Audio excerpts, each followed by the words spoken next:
want to tell you a little bit about narcissists. One of the things that they do, which is classic, is that they will try to plan things in order to sabotage dates that are of meaning to you. So, for instance, if your birthday, all of a sudden things will just not go right, or there will be an issue. Valentine's Day, if you're dating someone, all of a sudden someone will come on to that person and he won't show up and a date with you, or just silly things like that. If something has to be filed, it'll be the day before something, it'll be filed, but it's so that it ruins your day. It's all about creating pain. That's really the bottom line. There were so many dates that were of importance where something really tragic happened, and so that was a clue that, in fact, it was a bogus thing and it was set up. Now, in my case, there was also, I had another clue, and that was my last name was George, my married name. My ex husband's first name was Scott and his middle name was Peter, so he was Scott Peter George. He took pride in saying that he had three first names, right? So if he didn't want someone to know that it was him, he would say that he was George Scott Peters, or something like that, or Peter Scott George, or anyway, he would switch them around. So when all of a sudden I'd have 100 invites or something that show up on Facebook, most of them have three first names, then, or even two first names, I would know that it's a fake one. It's a cloned account or something like that. So if it's like Gail Roberts, or Robert Jeffrey, or something like that. Anyway, I wanted to tell you that on February 7th, which now my sister's birthday is the February 8th, but on February 7th, there was a pleading that I saw where she swore under oath that she was unaware that my condo was to go to anyone other than Peter, 100% to Peter. And this was filed on Valentine's Day. And it was signed on February 7th, the day before her birthday. So she got a double whammy there. But you see, my father had always said that the 417, which was my home, was going to go directly to me, and that 414 would go to my sister, and that the corpus of the trust would pay for the mortgage and the bills and the management fees and anything else forever, as long as we kept our condos. And so, and when we had these family meetings, my father would say, "Now I'll take off Maria as executor 100%," as we said, because that was recommended by one of the attorneys to protect the estate from Scott trying to use me to worm his way into it and to delay the distribution of the assets. And so my father said that 417 goes to Maria, absolutely, and 414 goes to my sister. And my father wanted my sister to promise that she would make sure that those bills were all paid. What happened was she actually swore under oath that she had no idea that anything other than 100% of my condo should go to anyone other than Peter. And this was filed on Valentine's Day. And so she also claimed that she was unaware of any will or whatever that gave anyone other than Peter 100%. And I did also hear that she said my home had been empty from 2004 when my father bought until 2013 when they took it from me. And so they said it was empty. So can you imagine a luxury condo to be sitting there empty? And she said, I actually lived with my parents in 414. And that absolutely isn't the case at all. My parents lived there from, I think it was 1999 or something. They had that condo. And the year after I got there, my sister had talked my father into putting my mother in a home and telling him that, he needs to live his life and he shouldn't be that worried about taking care of my mother, and she'll be fine in one of those homes and blah, blah, blah. She and my mother never really got along. So she was pretty happy to get rid of my mother from that condo. And then all she needed to do was get rid of my dad, and then the condo would be hers. But, and she didn't have to wait for my father to pass. And so, anyway, this is my conjecture, and this is the way I see things. And she did say that I was actually my parents' caregiver, and that's why I was living with my parents. And my father certainly didn't need care, and my mother was then put in a home. And so my sister also wanted all the assets that was exempt from the the bankruptcy. Remember, I had said that in fact it was recommended to my father that I assign to my father all of my assets because he had generously given me so much money that I could use that as collateral. My father said, well, and I will put it in the trust in the will that in fact before there's any distribution at all of your assets, all of your former assets go straight to you before the division. I thought that was fair, and I was looking forward to that. While my mother was in this memory care facility and had had a stroke, and her head was kind of tilted to one side, yet she never received any treatment or therapy despite the doctor's recommendations. And I found this to be a disgrace, actually.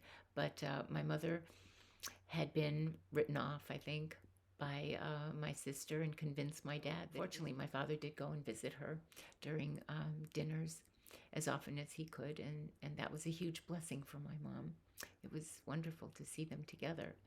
And my sweet mother, her speech was impaired, and so the most she could do, and she had such a kind and loving disposition, but the most she could do was kind of smile and nod, and she wasn't able to articulate very well, but she was slender and had a healthy appetite, and she always smiled. And so, you know how sometimes some patients are rather confrontational, or um, they just cause a lot of problems, and so not my mother. She was just very amenable to anything. She ate her food, and she would like to watch a movie or things like that. And so she was alert, and her vital signs were good. Her blood work was remarkably good. And so 9 months after my father died, in May 2011, upon my return from a quick trip to Savannah, Georgia, which I went with a friend, I went to visit my mother, and I had taken some dark chocolate Ensure, which is what my mother really liked. And so when I walked in there, the staff was like all a Twitter. And so they told me in the morning that my sister had had a Greek priest come and read my mother her last rites, and that there was no food or drink allowed for my mother, so she couldn't even have the chocolate Ensure, and that she was never to be given any food or water again because she was going to be starved there. If I interfered in any way by trying to feed my mother, by even offering her a sip of water to moisten her lips, or if I were to ask if I could bathe her or massage her legs to stimulate circulation, the staff was ordered to call the police and have me permanently removed. And so for 17 days, I kept as much of a vigil as I was allowed. And I watched this gruesome starvation of my own wonderful mother. She had become so emaciated. You know, you hear about the survivors and those that didn't survive in the concentration camps. Yeah, well, my mother was skin and bone. She was like a skeleton. And she was 5'5", of an average build. And she ended up being a skeleton of about 50 pounds. And my mother died alone. And I wasn't allowed to stay with her, or else the police would be called per my sister's instruction. And so I do believe that that was kind of the game plan all along, is that if I did stay, or if I did create a fuss, or if I did object to any of the rules that my sister had put into play there, the police would come and cart me away, and that being banned from another funeral would be the least of my problems, right? The same thing happened with my mother's funeral that happened with my father. It was the same, mortuary issues, the same church where I wasn't allowed in, um, the same cemetery nonsense. That it was just all the same. I mean, I was shunned and treated like a leper. Finally, I did find an attorney to help my mother. But there was one attorney, only one attorney. Remember, I had interviewed 30 to 40 attorneys actually, um, when I knew the litigation was coming. And so there was one attorney, and he said he would take it on, but he wanted to know about the estate litigation. So he would help me help my mother. But first, he wanted to know about the estate litigation, and he wanted a large retainer. And I felt like I had no choice but to pay it. In terms of my father's death in August of 2010 and my mother's death in May of 2011, and she actually died on my third son's birthday. And so, remember, we talked about narcissists and how they like to create pain on special days. Well, all my children's birthdays were special days to me. And so, to think that my mother was actually murdered, really, on that day, yeah, it's you understand it because you learn to see things from a higher perspective, and you learn to see just how warped people can be if they want to hurt you. um, they know exactly how to do that. And so yeah, that was the day. It was just kind of a clue that in fact whether or not my mother was going to die on her own on that day after being starved for 17 days, or they probably didn't think she was going to last that long actually, or if they just decided that they were going to kind of help her move on. It seemed as if my family was so good at and so willing, because they talked about it so much, of paying people. They had money, and so they paid people, and they said, and even my ex used to say, I can get anybody to do anything I want, I just pay them. And so I thought that's weird because yeah, they were giving fake profiles and stuff, and blocking me here and blocking me there and doing this and doing that. And yet I didn't really think that they were going to really throw that much money around. But it just seemed there was just so many people that were working for payouts. Quite an eye opener, and really um, quite sad, actually, quite tragic. So, in terms of the litigation, on Valentine's Day 2011, Irene filed a petition for formal administration to get things going and listed herself and Peter as beneficiaries, along with my 3 other children and myself. And she included a will that was dated Christmas Eve.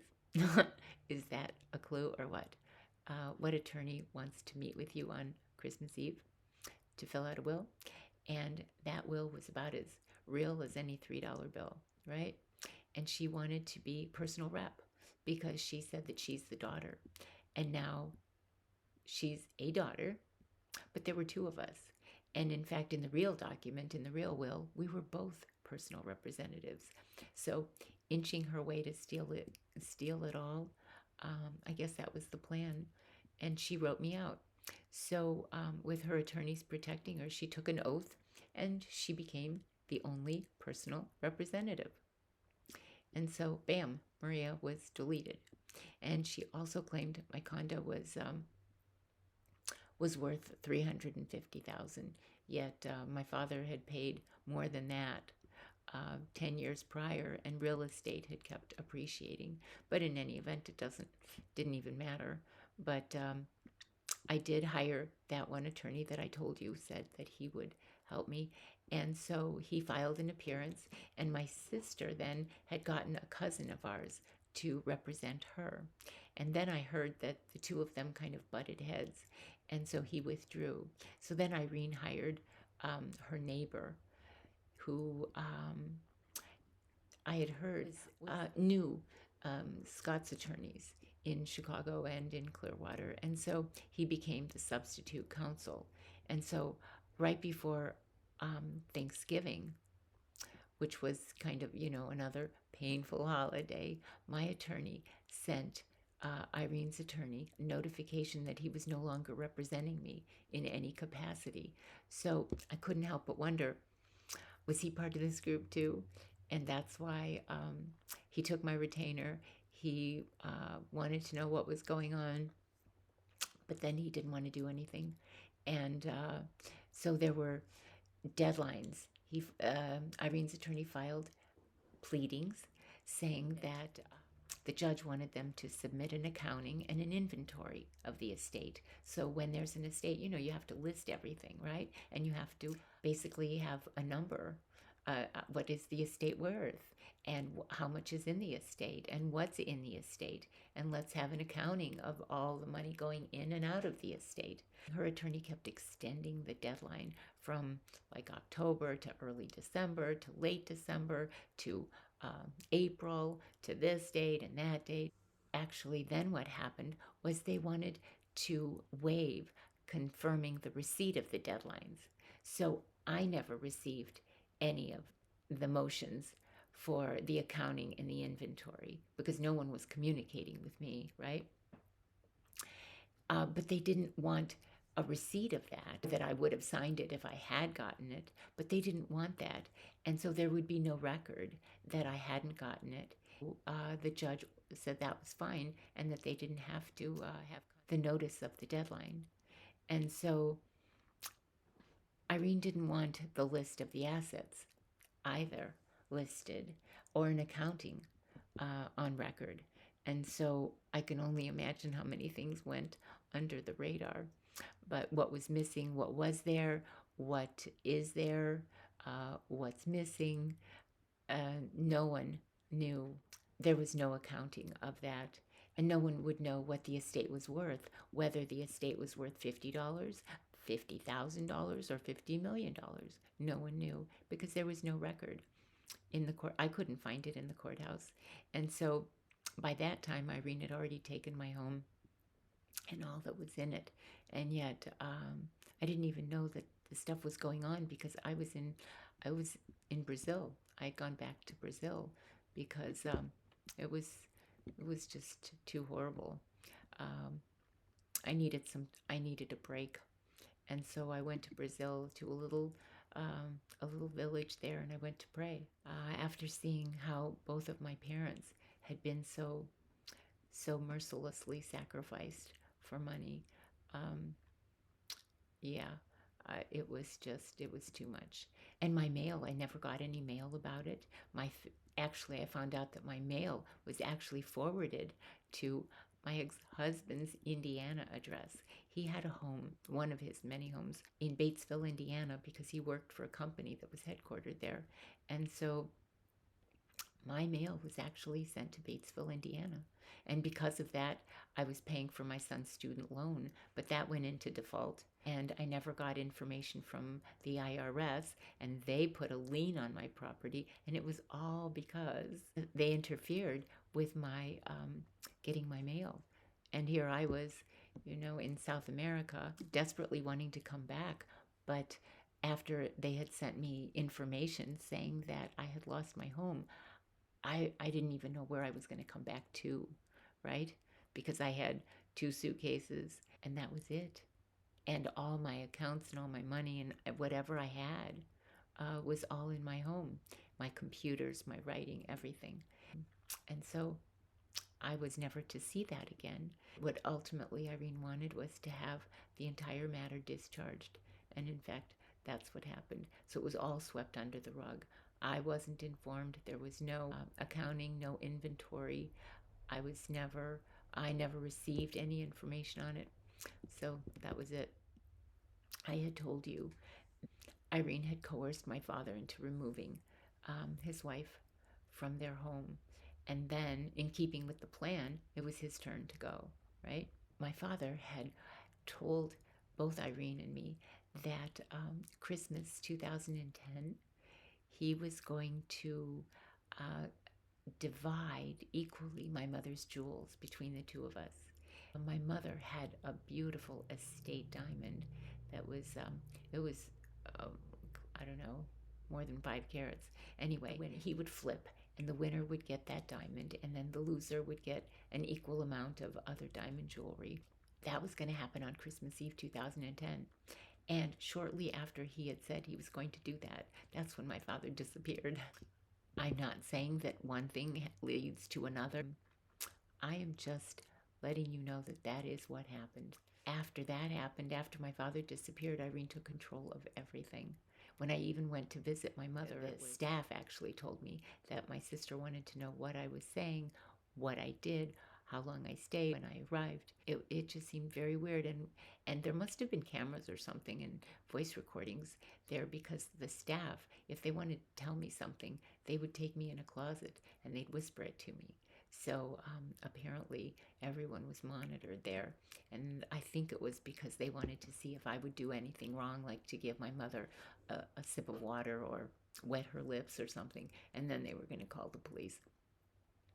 But it was just ridiculous. But that's what happens. One day I was there with my mother and my sister walked in. And so she knew I was obviously there, and that's why she came. And she was wearing my mother's huge estate diamond, and she was waving it around, right in front of my mother's face. And my mother's like laying down there, like 50 pounds, and she's waving it around.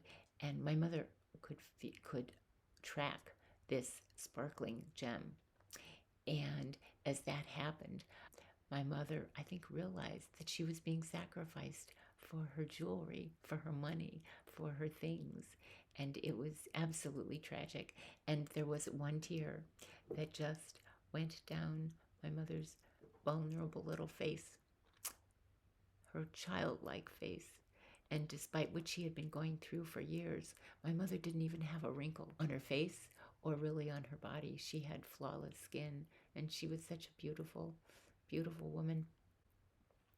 But I think that even my mother couldn't deny the greed that was obvious, and the dysfunction of cold-hearted family that we don't even want to address. We just want to sweep it under the rug because we don't even want to think about it, right? Because it's not positive, it's not love and light. Well, no, it's not. But at the same time, it's reality, and we need to make sure that that doesn't keep happening. People have to take responsibility, and there must be rules and regulations against starving a parent. It's just not acceptable. And the problem only festered after that, because then we went into the whole estate issue, right? There was just ultimate confusion and bedlam in everything that was going on relating to my family. And so I remember that when my sister was about 12, my father had said that he wanted her to see a coworker of his, because he was in a medical clinic with 55 doctors. I think that he was really embarrassed to share some of the darkness of his 12-year-old daughter with his colleagues, because he really wanted to just deny it. And so what happened was he was hoping that she would just outgrow it. Well, she didn't outgrow it, and in fact it just festered and increased exponentially. But at the time, I know that my father was doing what he thought was best for everyone. I do wonder, though, that had my sister been seen, or had somehow the evil in her been dealt with, that perhaps my parents would still be alive, and they wouldn't have been on their deathbed personifying sacrificial little lambs at the hands of their own child. Because my mother was a true intellectual. She studied math at the University of Chicago with the best of them, and she was knowledgeable about so many things. And she loved to read the dictionary and encyclopedias and an atlas. And so to see this brilliant, kind, loving woman, selfless actually, reduced to a slab of flesh and bones, was beyond anything imaginable, and chillingly horrific. She personified humility and grace. And so when I just think about my mother, as I'm sure you think about your own parents, and I pray that you have really fond memories of of your family members. And so when you think that this can happen, and that the people that you love most in the whole wide world are actually made to suffer at the hands of another family member for greed, for money, for power, for condos, for shoes, for vacations, for cars, for it's it's it is reprehensible, actually. My father had known that he had a feeling that Irene and Scott were actually working together, and he actually told me that, and he said that he warned Irene of that many times, and that she was playing with fire, and most importantly that he felt she was going to try to destroy the family from within. And in fact, Irene swore that she knew what she was doing, and that she was keeping lines of communication open, such that she was playing by to report back to our family of Scott's up and coming moves. But I didn't buy it, and it soon became clear that in fact she was betraying our entire family and facilitating Scott's plots and plans to decimate the estate. And what I realized is that as my father had been incapacitated and sequestered for 6 weeks without my knowledge or permission, the estate documents were edited and signatures were forged and testimony was perjured. And so Irene had total control of both my dad and the documents in that hospital room. So as the narcissist and their obsessive need to inflict pain, not only was the call to the memory care facility shuttle to pick up my mom and her clothes and all her personal items from her beloved condo on the beach on her 51st anniversary, never to return. So I'm just letting you know these are kind of more narcissistic things. So here it was, my mother was put in a home on her 51st anniversary, and my mother died on my son Stephen's 18th birthday, and my father died on my grandfather's and another relative's. And it was just one thing after another. A fake trust was dated on Christmas Eve 2006, I believe. Then there was a will that was also introduced, and I have all of those dates right here.